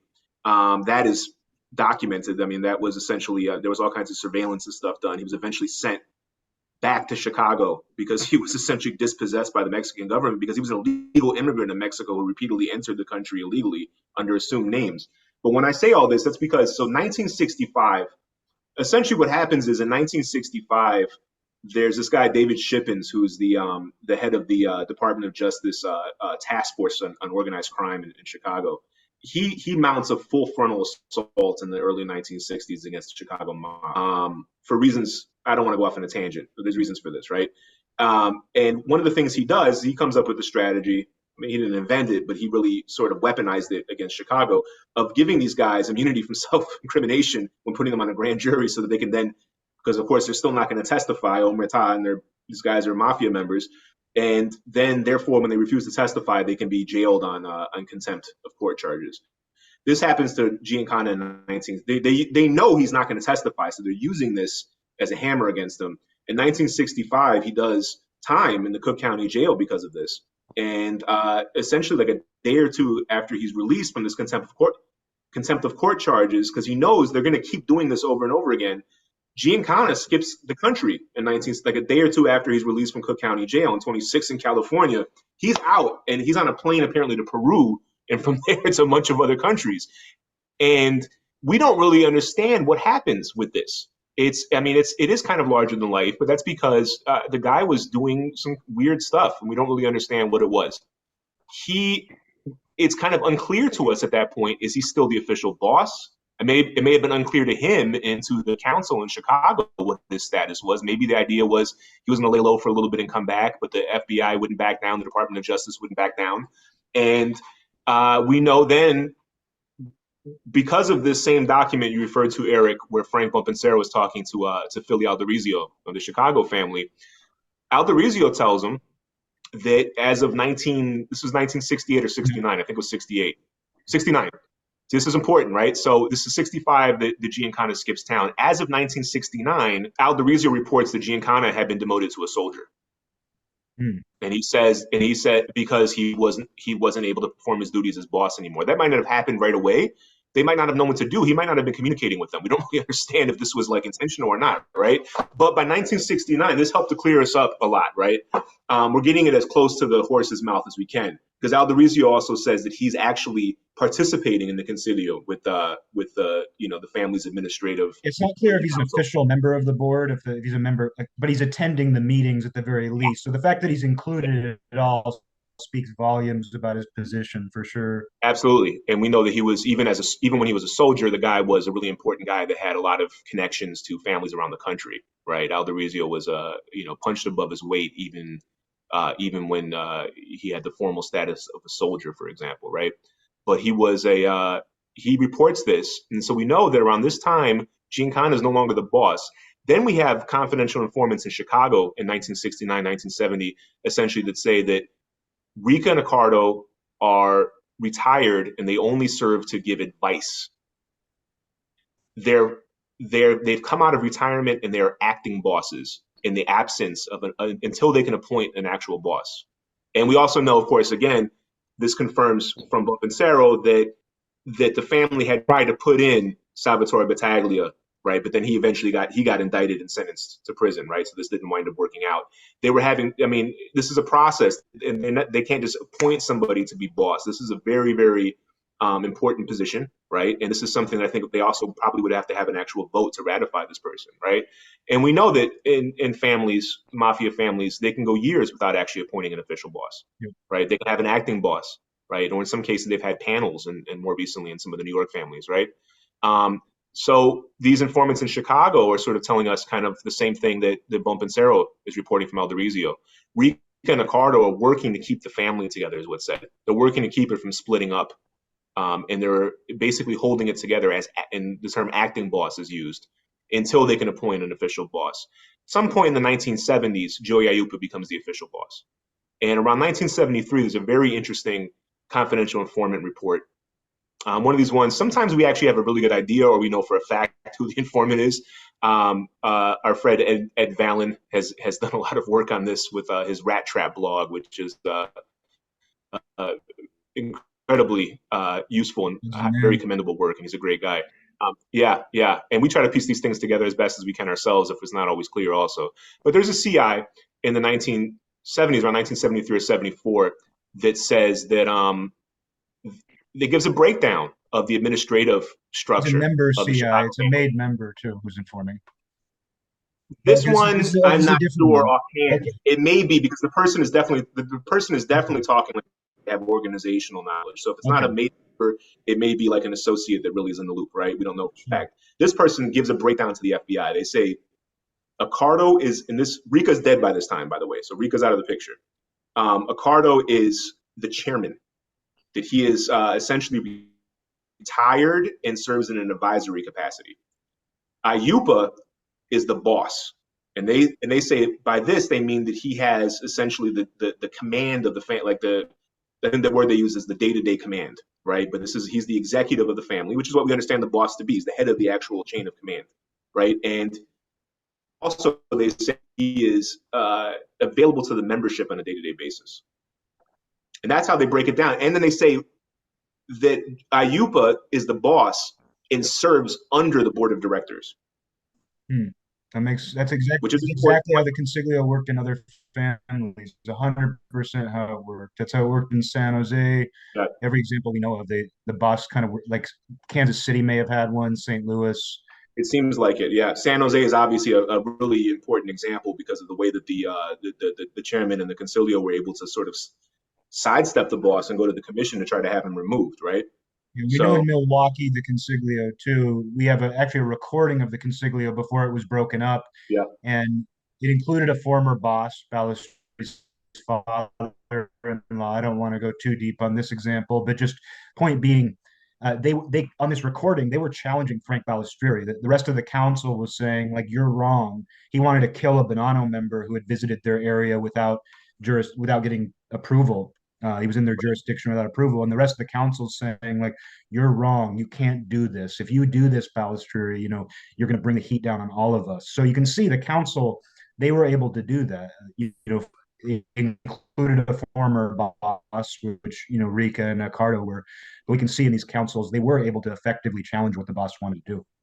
Alioto would be an example of one of these people. If he was chairman of that consiglio, right, of the Milwaukee family, that probably was equivalent to a Ricca or Accardo. But that family by the 1960s, right, the picture we have as outsiders, but also the picture we get from insider member informant Augie Maniaci is that the family was sort of really declining, right, and that Balistrieri, Frank Balistrieri, was the boss as of the early 1960s, 1963, I believe, 1962. 63, right? He becomes official, I think. And he essentially stopped conferring. So he turned himself into a tyrant, right? And I think that's because, a family like Chicago, I don't think that would have been possible at that time, just because there was a lot of power that was on that council, right? But it was in a sort of declining family that's sort of shrinking. They hadn't inducted people up until 1963 for a long time. Even having a former boss like John Alioto on their council. And then Balistrieri, the important point is he also did this with the backing Giancana, who was their commission representative, their avogado on the commission, right? Their advocate, right? So yeah, when he was challenged, Balistrieri outsourced his power. Yeah. Instead of meeting with his council like the way he was supposed to, then Maniaci says that he he gets all his important decisions approved by Chicago. So he goes to, it sounds like he goes to Chicago's council to have them approve what he's going to do. So they become sort of a client, they become like a client state at that point, which before that, Milwaukee wasn't. Milwaukee was represented by Chicago, but it wasn't Well, like interestingly, that subordinate to them or example where anything, the FBI recorded what might have been one of the last consiglio meetings, and the thing is, what needs to be pointed out too is these councils, they had different names depending on the family. Like in Milwaukee, they called it the Segia, which translates to chair, Yeah. which plays into like chairman. Right. And in that example where the FBI recorded this meeting that just went into chaos, they just started arguing with Balistrieri. He clearly didn't like being challenged. It's a really fascinating document. And at the end, one of his captains, I believe he was, Joe Caminiti, who I think was ex-Chicago. I think he was a former Chicago guy. One of Joe Aiello's guys until 1930, yeah. He hangs out behind with Balistrieri, and he says something to the effect of like, you don't need to listen to those guys. Like, I don't remember exactly what he says, but he's kind of in his ear saying like, you don't need to listen to those old guys anymore. So you can kind of see where the council fell apart. It was this traditional body designed to kind of make leadership decisions more democratic, spread among this group of senior members. But you can see where a guy like Balistrieri, who by all accounts was a tyrant, where he didn't like it, he had a friend in his ear who coincidentally was connected to Chicago, telling him like, basically, let's get rid of that and just run things, with Chicago's help is probably what they ended up doing, as you're saying. Yeah, so they had the power. I mean, contracts they had had been hired out to Kansas City. So, which is interesting also that he didn't use his own men to carry out contracts. Yeah, it's like he was sort of almost, kind of buffering himself from the actual family itself, Yeah, basically using Chicago as his counsel to approve his policy, and then hiring out hits to another outfit, right? It shows the dysfunctional nature of how a family can get, and there was an example with Jack Dragnet in Los Angeles where he basically took out a member who didn't violate any rules. Yeah. So, but he managed to come up with an excuse, and nobody was able to challenge him. Now, Chicago, as far as we understand, that wouldn't have been possible, right? And we're told, right, by confidential informant sources that in order to have a hit, a contract on a member, right? If I believe the source said that a non-member, like an associate, you had to get the approval of the captain of the crew. But a member, like a member of the family, an inducted made guy, the contract had to be approved by the council. I think they use the board of directors, right, which we understand to be the same thing. And as you said earlier, Rick, there's an example of these guys having to vote on this stuff and people changing their votes. The idea was ruling through consensus. It was, and I don't think it was just a rubber stamping process, right? Because in some cases, they might all be already on the same board with everything. In other cases, there might have been different interests and different loyalties at play, right? And this was a way that, aside from this 1940s conflict, Chicago, despite having a well-deserved, really violent, vicious reputation, even by Mafia standards, I mean, it's well-deserved. It's a very serious kind of dark family that, by all accounts, I mean, they'll kill you for all kinds of stuff, right? Including members. But there's still a procedure in place, as far as we know. That has to be approved by somebody. That can't just be, you can't just have a hit issued against you summarily by the boss. Another thing that's told to us in the early 1960s by an important source who's not a member, but he's a long time, at this point, about almost 40 years long associate, Teddy DeRose. And Teddy DeRose, he was Jewish. We talked about him before. He was Jewish, but he pretended to be Italian. His name sounded Italian because it helped. He actually said it helped his career, right? And for dint of that fact, even though he wasn't a made member, right? If people thought he was Italian, he was one of their blood, which that's a term I've heard used in Chicago also, right? And he may have gained access to information, organizational information that a non-Italian associate might not. And he gave us some information on that. He said the board of directors, he named the men in the board of directors at that time. He even made a point of saying which ones were Sicilian and which ones were not Sicilian, which tells us that he thought the FBI should know that, which is probably something that in the 60s was still kind of in the air. These guys still thought about those things. And he also told us that essentially he talked about a guy getting made. And once a guy gets made, Um, at that point, his sponsor, who as far as we know is actually his captain, his capodecina, that seems to have been the practice in Chicago, right? Is you're sponsored by the captain of the crew. If he has a dispute with another made member, the dispute goes to their captains. If the captains can't iron it out, it then has to go to, he says, the board of directors, which is then deliberates and issues an edict on it, right? So we see it fulfilling the same roles. This goes back to what Eric said earlier. We see the council as a body fulfilling the same role that a single consigliere would when a family has one man in that administrative position. Essentially, two of the really important roles. People think of advising the boss as the most important role of the consigliere. We don't know how long this that's lasted, part though, of what these because councils do. there's examples Yeah. later on. For example, Joey Ayuba, when he was going into prison, apparently he Yeah. gave the order to kill the Spilotro brothers. And I think that by the 1980s, the council in Chicago had probably degenerated. I think that's And it may have just been a couple of older members. You know, like later on, guys like Joey Lombardo or even Johnny DeFranzo, when he was no longer sort of the day-to-day executive family, they may have had a similar kind of Accardo, Ricca type chairman, advisor status. But we don't have any references. It's also, we don't have a lot of references in general from the 1980s onward, right? So this is, absence of evidence is not evidence of absence, right? But I think that because we've seen the move, I think, towards greater tyranny, right, or dictatorial power on the part of the boss and other families. Even the Gotti example is a good example, as Angelo said earlier.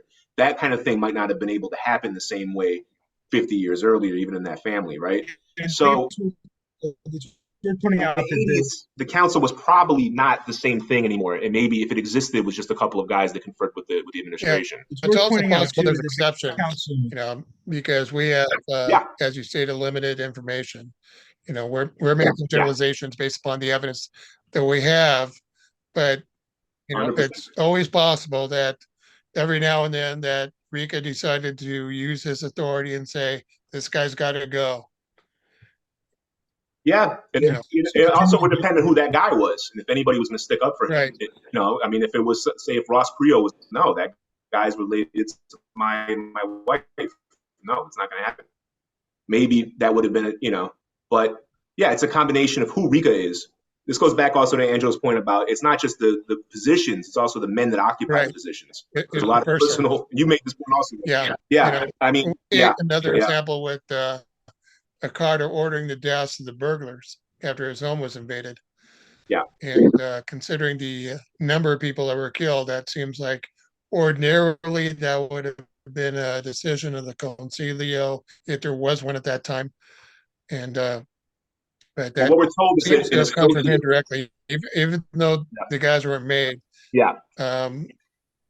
The sheer number of people, the sheer number of deaths involved, you know, seems like ordinarily it would have required a vote. I think the impact of a given murder is an You know, important factor in this. You know, obviously the council was primarily concerned with made members, but I think it would be murders that would have any kind of political impact within and around the organization. I think Tony referenced, was it DeRose who said that certain murders, like an associate, could be approved by the captain, but a member would have to be approved by the council, which is a process we see in other families. Like, I don't recall if it's DeRose that said that. He gave us very specific information on that. Informant. But it was somebody did say that, yeah. What we know in San Jose, for example, which I keep referring to San Jose because there were multiple made members cooperating there, breaking down how their organization worked, and basically the council would hold a meeting that they would preside over where they would vote, and an underworld trial would be held for a given member who was in trouble. You know, there was a made member of San Jose who was in trouble. The family voted on what would happen to him. They decided to pardon his life, but they could have voted to kill him. They could have voted to shelve him. In this case, you know, he was very well connected, so they decided to save his life. But you can see it was sort of an inside view into how that process works. I imagine even if it wasn't exact, it was very similar in each family that utilized it. Yeah. And I think associate, it depends on who they are too, right? Yeah. That comes down to it. It depends on who they're connected to. When we say associate too, we're talking about non-members. And some non-members are just, I mean, Chicago had hundreds, if not thousands of crooks that were peripheral. There was a whole just, I mean, not even tentacles, but more like roots that just kind of went out into the underworld as well as into the legitimate business and political and labor communities that were ultimately could be traced back to the actual mafia organization. But there were guys who were formal associates, as we would say. They're guys who belonged to specific made members, to the administration, or to a specific crew captain. And depending on who that person was, maybe when we say a non-member could be hit when the approval of a captain, people are going to say, "What about Gus Alex? What about Murray Humphreys?" I don't believe that a captain could just order a hit, because these men and friends of the administration, of guys like Ricca and Accardo, they were also extremely valuable to the family because of the way that they were able to act as liaisons. They were called the connection guys because they weren't Italian and they didn't have Italian names. Even though Alex was Greek, I mean, he looked like he could have been Italian, but still, they were able to sort of move, and they wouldn't necessarily have the same sort of stigma of being associated with the mafia as the Italians would. They were able to move in sort of business, labor, and political worlds in a different sort of way, and they had a massive personal amount of connections in these arenas, which were very, very important to the operation of the Chicago family. A lot of their other operations, business and criminal rackets, were downstream from those kinds of connections and that kind of influence. So you couldn't just, a captain, I don't believe for a second, could order a hit on Gus Alex. But the boss or if they decided that he was a problem, I mean, yeah, the council could do it. But I think in that case, it would have been something like equivalent, even though he wasn't made. He was exceptional as an associate, and that would have been one of those cases that's kind of a gray area, because I think they would have definitely had to have, but that would impact the whole family as opposed to just some associate of one of the soldiers. Yeah, I want to look back a little bit on the killings of the Volpe brothers in 1932 in Pittsburgh. Yeah, From the information that we have, the boss at that time, John Mazzano, right. he ordered the killings of the three brothers, and he said he could do it because he was the boss. And after that, he was called into New York, and he himself was killed because it was declared that was exercising too much authority, to make that kind of killing. We don't know from what information we have if the Volpe brothers were made or not. Right. But if they weren't, it's likely that not all the brothers were. But to do a killing that large, involving three brothers at once, that was significant. And by comparison, the killings of the people who robbed Accardo's house, there was And they a killed large number of people that, yeah. There were killings left and They right. were dropping these guys, and it was nasty. They were torturing some guys and that kind of stuff also, because they were trying to send a message. I mean, but how do we know that Accardo was able to get away with it? How do we know that wasn't voted? He had the power to respect, according to information I've seen, that he ordered it, and that he wasn't called. There was no New York call for him. To where he had to give his life on account of the deaths of those murders. So it's getting back to Angela's point earlier that it depends who's holding the position, depends on the respect. That's a really good. Yeah, depends. Pittsburgh, Rick, because I believe Gentile says that Pittsburgh did have a consiglio. A lot of this information about these early councils actually comes from Gentile. He makes reference to them, so they were in place early on. And the mafia is a story of legal precedent within their own legal framework. And one thing you see on wiretaps of longtime bosses like Megadino is it seems like he's making a lot of random references and telling old stories for no reason, but he's often using those as sort of legal precedent in the same way that you see in the court of law. And so we'll probably refer to things similarly, like you thinking about the Pittsburgh situation in these terms, that does have relevance to events later and how they might have navigated a similar situation.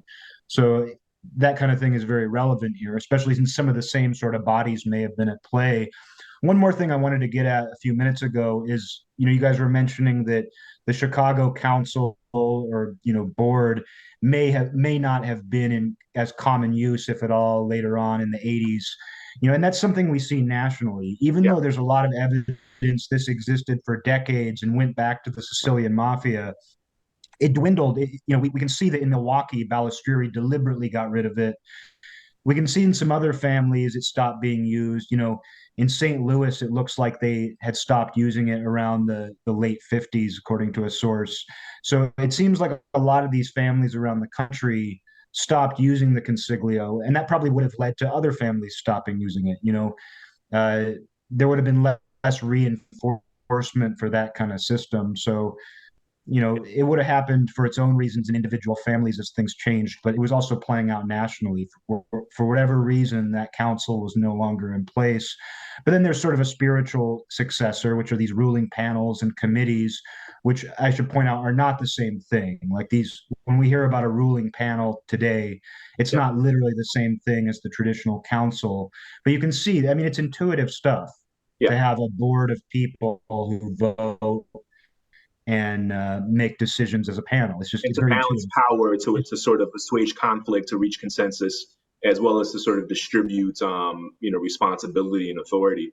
I think that we know that the council. I mean, as of 1974, Frank Bompensero reports that Al Palato, who succeeded Frankie Laporte as the capo of Chicago Heights, that Al Palato, who was friendly with Bompensero, told him that at that point it was that him, Palato, Joey Lombardo, who was by then the capodecina of the old Battaglia crew, right, and Turk Torello, who had succeeded Buccieri as captain of that crew, were serving as an advisory capacity along with Accardo. So that's another reference there. We have an idea, of course. Again, a lot of the captains we mentioned earlier from the 1960s, these guys pretty much died around this time period also. So there was kind of a changeover in terms of the generation. So there's essentially the same crews, right? But there's different guys. But we have another reference to this body continuing with this new cohort of captains. And there's, of course, the infamous photo. Angelo does our tech stuff, and he does a great job. I'm sure he'll bring up an image of the Last Supper photo, which was taken at the Sicily restaurant on Halsted and Diversey on the border of Chicago and Elmwood Park in 1976. Restaurant was owned by a family from Altavilla, Militia, Sicily. So that might come up if we talk about early Chicago and some of the continuities. But there's this photo is very well known. It was seized by IRS agents, I believe, in the 1980s when they raided Joey Caesar DeVarco, who was a North Side member who seems to have sort of been like an acting captain. Some unclarity as to exactly what his role was within the family at certain points. But he was a member of the North Side crew, and he's present in this photo. Actually, his niece married one of the relatives of the family that owns the restaurant. But in that photo we have what I think we can assume safely is the version of the Chicago Consiglio at that point in time. We don't know how much longer it lasted after that. And because of law enforcement pressure, and I think Angelo brought this up earlier, it was going to become more and more difficult already at this time to have all of these men assembled in one place and discussing business, right? Family business, organizational business of the mafia, would have become increasingly untenable, right? You can have things like street bosses and guys that sort of pass the word around and that sort of thing, right? But I think after the 1960s and 70s, the amount of law enforcement pressure would make these things sort of untenable to continue. That's a major pressure, right? But I don't know if we, who knows if there was another time when all of these men were assembled for an official meeting. How many more times did they do that? And after that, how many more times was it just sending messages back and forth through members, right? And the We're only as good as our sources when it comes to this. And the FBI material, after the early 1970s, it tends to get more and more redacted to where a lot of material from the 1980s, there's more material that's redacted than not. So we have less information about what's going on. The Johnny DeFranzo file, which we always joke about. If you ever want some cheap printer paper, right? Essentially, if you just want if you want a paperweight just to put on your desk when you're looking at actual files that have information that you can use. I mean, it's like there's cases where there's like hardly a word left on the page and redacted. It's just just an ocean of redactions, right? But and even the stuff from like Paul Ricca's file, right? Paul Ricca died in the early 70s. I know for a fact almost everybody that's being discussed in this file has been dead for a long time, right? But there's still, either because it's related to some person that might still be alive, like a relative, or because they just never redacted it. No one's going to force the FBI to actually go out and unredact it, right? Yeah, there's even public enemy files in the 1930s. The bank robbers and the John Yeah. Dillingers. There's redactions in those files. It's unbelievable, I mean, it's just some of this stuff, there's no logic behind it. I think it just was never done, and so we also have fewer and fewer member sources from that time onward, right? So I think that one of the last, obviously there were people giving information, there were associates giving information. There were people, I think, the FBI in the 80s and 90s, we've had some hints that they had some people, either members or kind of well-placed associates, as confidential informants, right? But, in the 70s, we have a member informant or two. In the early 1970s. We have an idea who that person might be. That person dies. We have another one who he might be. That person gets killed in the 70s. We know Chucky Nicoletti started informing in the 1970s and then wound up getting killed, right? It's there's sort of like this window in the 60s and 70s where, because of just time, reactions, recency, and so forth, and also just when we have a couple instances where guys who were either members or well-placed associates. We had Ralph Pierce giving information in the 70s, right? This was an associate, a Jewish guy, but he was one of these special kind of like long-term associates. That wasn't a member of the Mafia, but I'm sure he knew more than your typical non-Italian non-member, right? So and Lenny Patrick, who was on trial, fortunately, so he was cross-examined, and we do have quite a bit of information from him, but not as much as we would like, but Lenny Patrick, he helps us to work our way backwards to fill in some of the gaps. Yeah, we have Ken Ito also in the 1980s. Joe Ito, as people called on the street, also had a non-politically correct nickname as Chicago. What are you going to do, right? But he was an associate, right? But he was a long-term associate that had been working for decades in a number of different rackets, primarily with the North Side crew, which he seems to officially have belonged to, or he did, at least by the time he flipped in the 80s, and also had worked with the Buccieri and the Chinatown crews in different operations related primarily to gambling and numbers in the Puerto Rican and in the Chinese communities, and did other stuff. He was involved in narcotics and a number of business ventures, and like a lot of these guys, they had their hands in different pots. But he was he was able to give us information as an associate in the 1980s, right? He doesn't mention any sort of counsel. Doesn't mean that there wasn't one. Again, he might not really have portrayed it that way or understood it that way, but he gave us a breakdown of the crews. He gave us a breakdown of the bosses. He referred to them as street bosses. I don't know if that's his term or if that's what the FBI was using. But he's a non-Italian guy who's not a member. I don't think that they use terms like capodecina in front of Ken Ito very much, He wouldn't, why? He would understand this guy's the boss of that crew. This crew has this territory. That guy's the boss. He answers to the bosses of the family, right? He's not going to be privy to organizational means of the Mafia where those kind of insider terms are used, right? But there was a main informant that does give us some information in the 1980s, shortly before he took his own life. There's a little controversy about that. Whether it was taken for him. My understanding is he happened to have been incarcerated in the Metropolitan Correction Center in downtown Chicago at the same time as a certain man of German-Irish extraction. There was another one of these sort of trusted confidants of the Mafia, Frankie Schweiss. Yeah. So either way, and I think we've all read his 302s.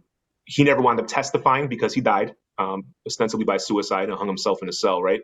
That's Jerry Scarpelli.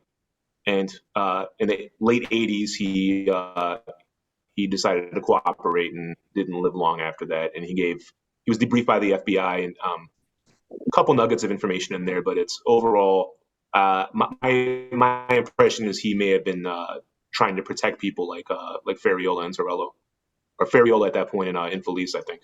And showing his lack of the knowledge that he had. He doesn't seem to Yeah, know John DeFranco's position that time, even though according to other sources, he was the underboss. yeah, yeah. And Scarpelli, so Scarpelli could be evasive. We don't really know because he's also not being cross. This is he's just being debriefed by the FBI. He's not being compelled to testify. He's not being cross-examined on the stand and that kind of stuff. He's not facing jail time if he does it, if he perjures himself and that sort of thing, right?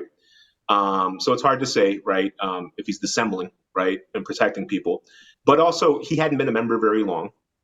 He was an associate before that, right? But that means that in a lot of these cases, he doesn't have the same access to this sort of secretive as Nick Calabrese later, who did have some more insight because he had been a member for longer, explicitly referred to as a secret society when he was on the stand for family secrets. Right, this is something that even guys who are trusted associates don't get to access a lot of things.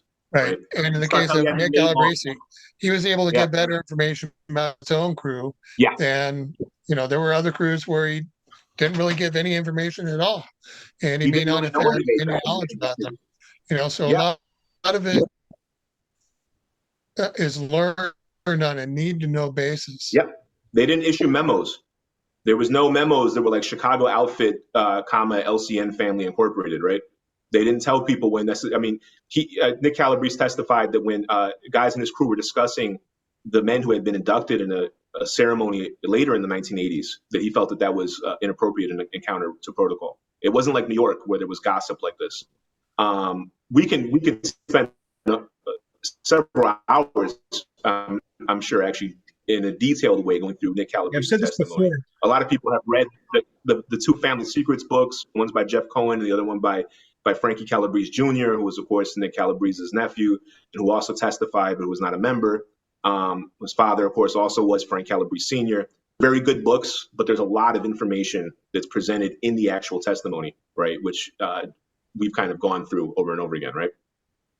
I've said this before, but I was previously under the impression many years ago when I first just took a quick look at Chicago that, there's sort of a narrative that they don't care as much about this secret society that we're also interested in.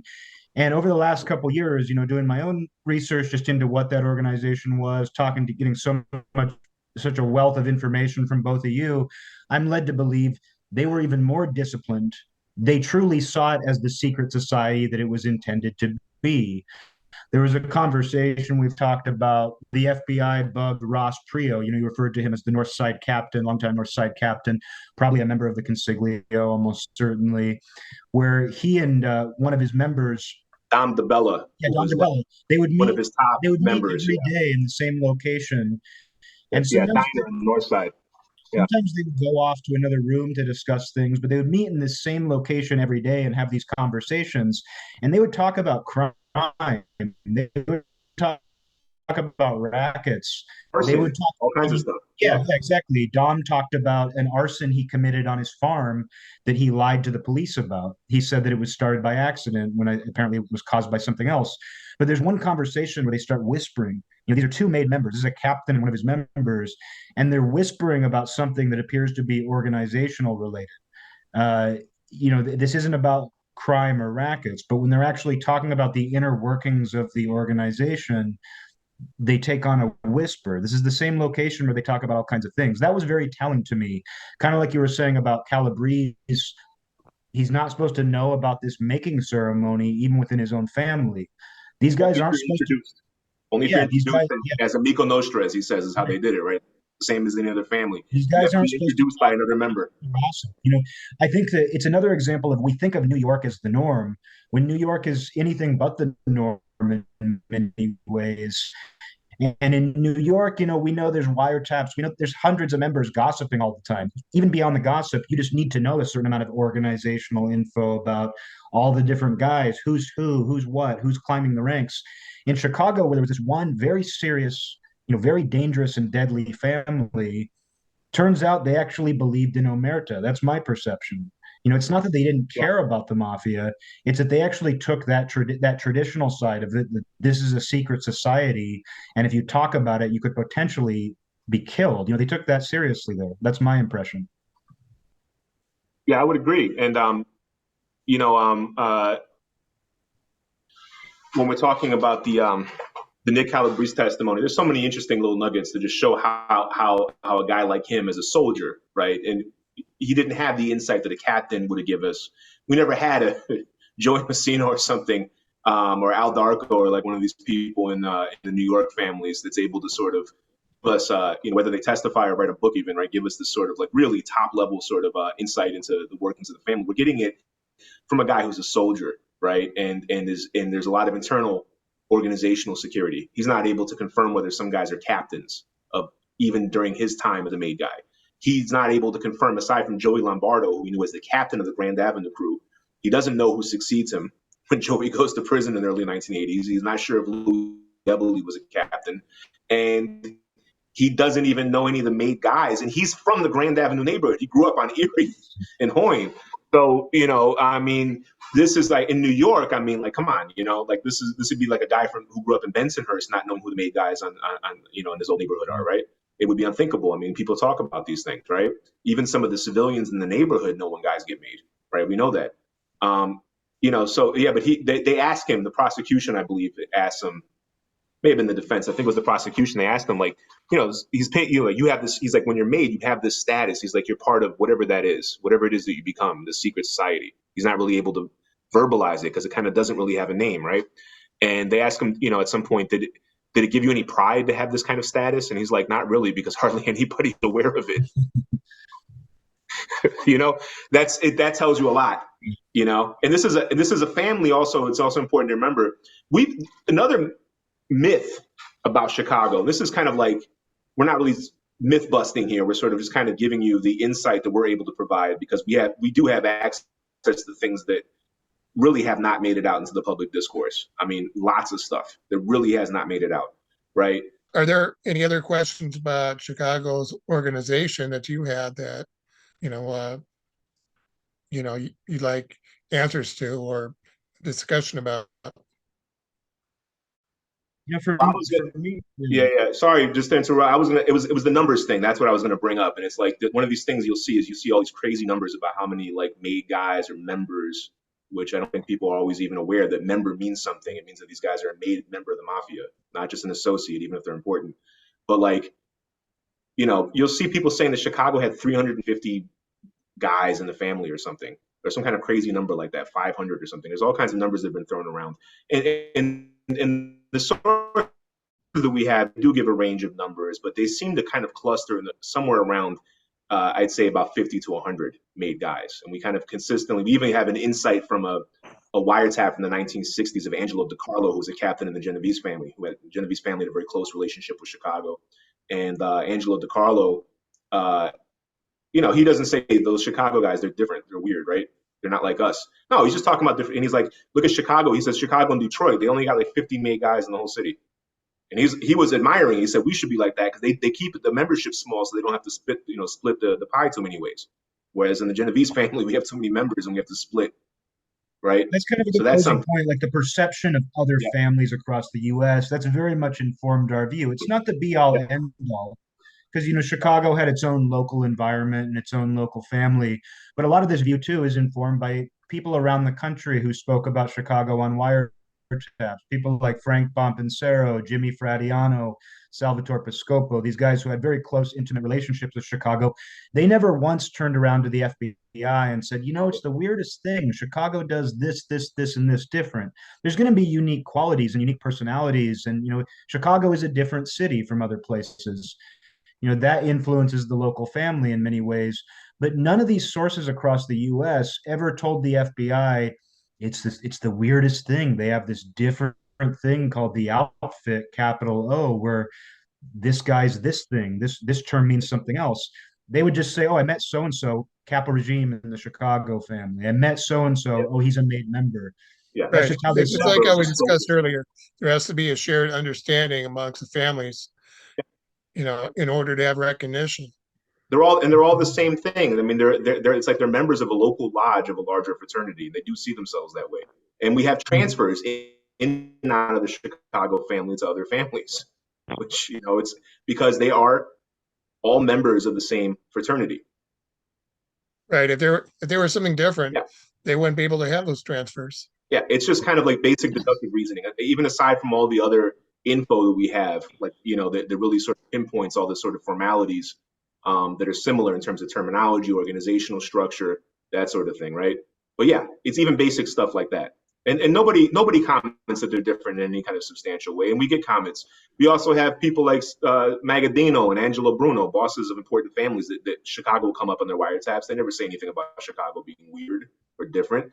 Angelo DiCarlo. There was a Colombo informant who was an associate in Brooklyn, right? Not a member. And his view on Chicago as a Brooklyn guy, he says Chicago has a better system because I don't think he was right on this, right? But he said that they replace their boss every 5 years, and then the boss goes into retirement, and that way they don't have fighting because guys aren't fighting for the position, like an elected office. You know. Yeah, but I don't. He might not. He might not have been right about that. I don't think he necessarily was right. It doesn't conform with what else we know, but it shows the guys in Brooklyn were talking about Chicago and that kind of stuff. And you know, I've heard from other people that would be in a position to know that stuff has continued for years. They have relationships with each other. They don't exist in a bubble, and there's a lot more than what comes out in indictments. Yeah, especially with the Genovese family. Yeah. Chicago and the Genovese family were especially close. Especially And close. that goes way back, even before Capone. Yeah, absolutely. I mean, we have even before the Genovese family or the Masseria family existed as such, we have evidence of correspondence of between Giuseppe Morello and multiple mafia members of Chicago in the 1900s. Yeah, Rosario Dispenza. And then Leandro Cattinella also, I believe, had we don't have a letter, but there was evidence of you know, letters being written. Yeah. So it goes way back. You know, there's been a long relationship. They also had an emissary from the Genovese family that we know about for many years, Gaetano Ricci. You know, but I don't want to get too far in the weeds and go off on a tangent here, but you know, it's something we could discuss more in the future. You know, so you know, there's a lot to discuss with any of these families, but Chicago especially, I think. Yeah, there's indications that those relationships continued up until very recently, if not the current day. Even though we don't focus on the contemporary mafia, this is relevant. There's this long sort of history of contact and collaboration between these families, right? We know that messenger or messaggero position, the FBI believed that continued in the Genovese to Chicago family. I got to say, I think it was fitting that we recorded this episode on Halloween because Chicago's a scary family.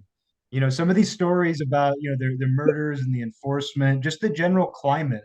I mean, it's it is very unique. I mean, I think one thing that we all agree on is that Chicago was a very unique mafia environment, you know, unique organized crime environment. Chicago's a unique city.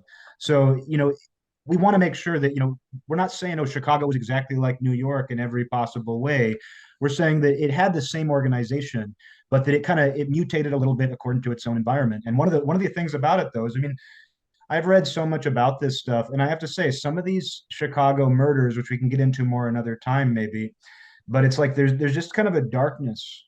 There's something about the climate. It doesn't sound like a very fun place to be a mafioso to me. You know, maybe for some of these guys it was, but I think it's kind of fitting we did this on Halloween for Chicago, and it's a serious family. I mean, that's another interesting snippet from Nick Calabrese's testimony in 2007.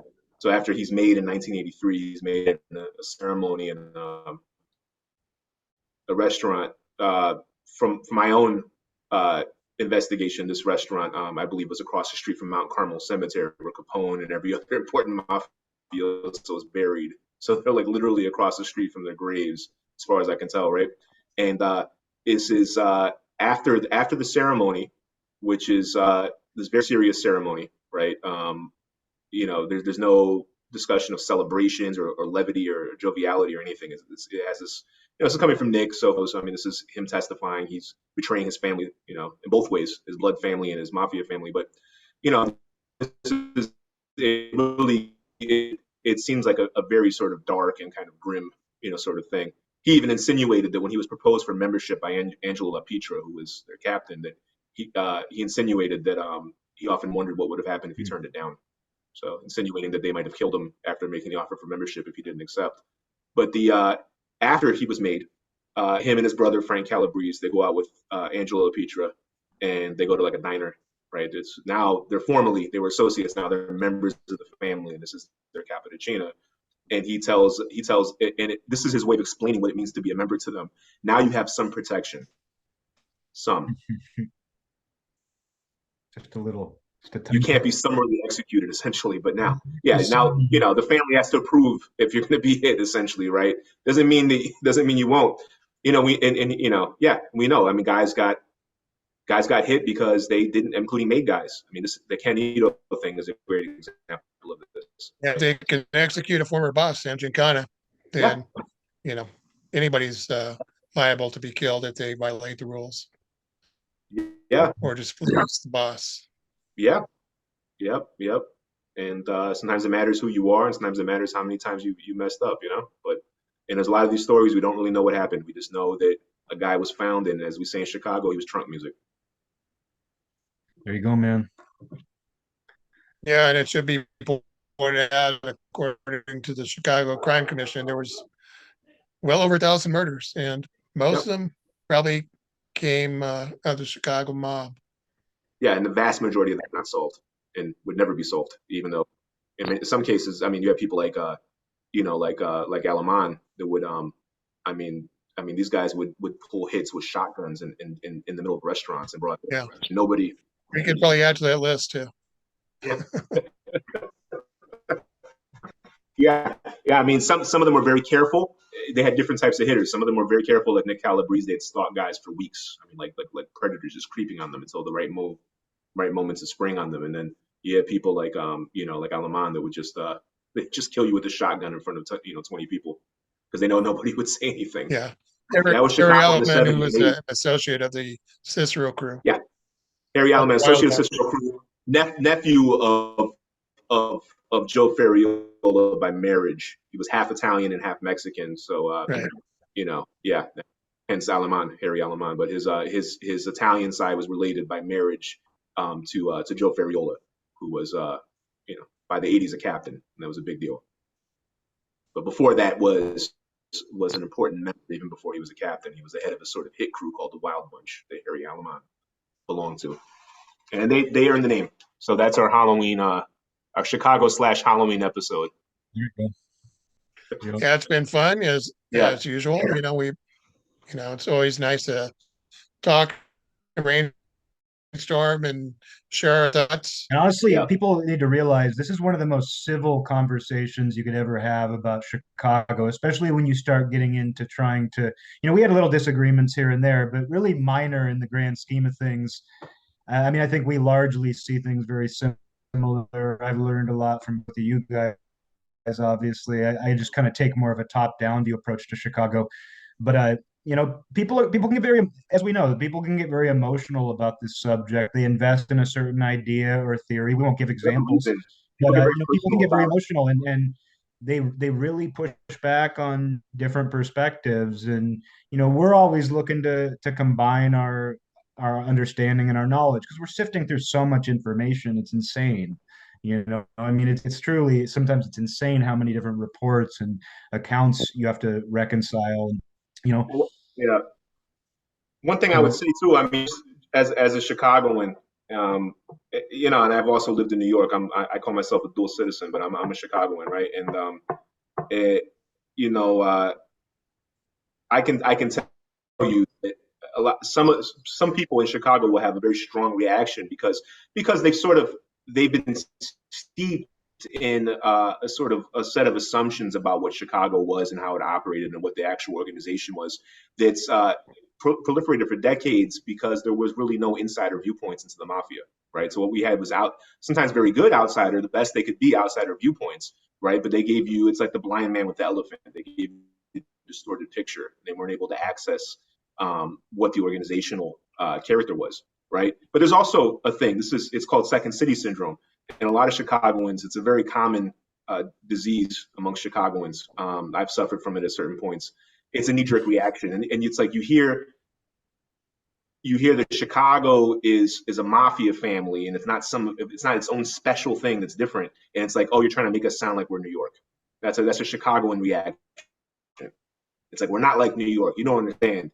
It's different. Capone wasn't in the mafia, and it's like, well, he absolutely. We know Capone was in the mafia, a made guy and a powerful made guy, as well as we know almost any fact about the mafia. It's one of those things that is just beyond discussion. There's lots of discussions there, but it's like, just completely leave that off the table. It is completely erroneous to claim that Capone was a member of the mafia. That is just completely wrong. It really is. It's beyond discussion. Like I said, we know it as well, if not better, than we know many, many things, right? But that's the reaction, is like, oh, you're trying to make us like New York, and Chicago is not like New York. It's not like New York. It is, again, this is a history that at this point now in 2022 goes back 140 or more years in Chicago. It's not, there was guys that came from New York, but there's also guys that came from New Orleans, and of course they all came from Sicily and Italy originally, right? I mean, it's part of this larger whole, but the Chicago outfit is also the product of this unique history, right? But it's our aim is to understand it, both in relation to that larger thing and also in its own terms, right? And using insider sources that actually would be in a position to understand how the family operated and how it worked, right? It's not our point is not to make it seem like something else. It's actually to contextualize it and to understand what it was.